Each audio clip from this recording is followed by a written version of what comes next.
আসসালামু আলাইকুম, সবাই কেমন আছেন? ঈদ মোবারক। আমি ওমান প্রবাসে থাকি আর কি, আরে বিদেশে থাকি, বিদেশ নেই না প্রবাস, ওমানে থাকি, এটাই কথা। আর আজকে ঈদের দিন, সকালবেলা ঈদের নামাজ পড়লাম, এটা তো আপনারা দেখলেন। আর এখন কালা হয়েছে যে ঈদের নামাজ পড়ে সাগর পাড়ে একটু ঘুরলাম, ঘুরা এখন কয়টা বাজে? এখন মাঝে মনে হয় প্রায় 1টা বাজে।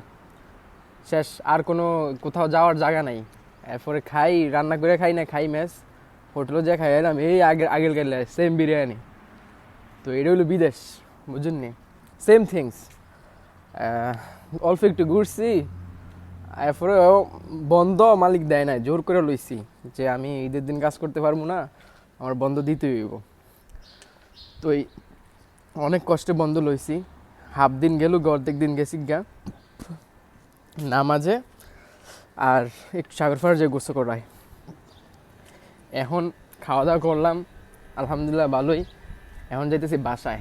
বাসায় যাইয়া কি করবো, হালকা একটু মোবাইল দেখাম, তারপর একটা দেবো ঘুম ঘুম। ঘুমের থেকে 4টা 5টা বাজে উঠবো, ঈদের দিন শেষ। বিকালবেলা যায় যে আড্ডা মারবো কারোর সাথে, হয়তো মারবো, নয়তো এই আবার কাজ করতে হইব। তো এটাই বিদেশ, নাই বোনের বাড়ি, নাই খালার বাড়ি, নাই নানির বাড়ি।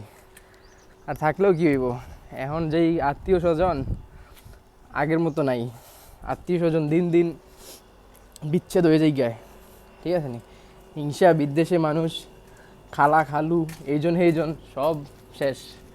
আত্মীয় স্বজনও নাই, খোঁজখবর নেয় না। আজকে ঈদের দিন মা ভাই বোন ওরা খোঁজখবর নিছে, বাকি কোনো আত্মীয় স্বজনের খোঁজখবর নেই, কোনো হাই নাই, হেলো নাই। নাম্বার আছে কিন্তু কেউ কল দেয় না, বুঝছেন নি? এটা হলো বিদেশ।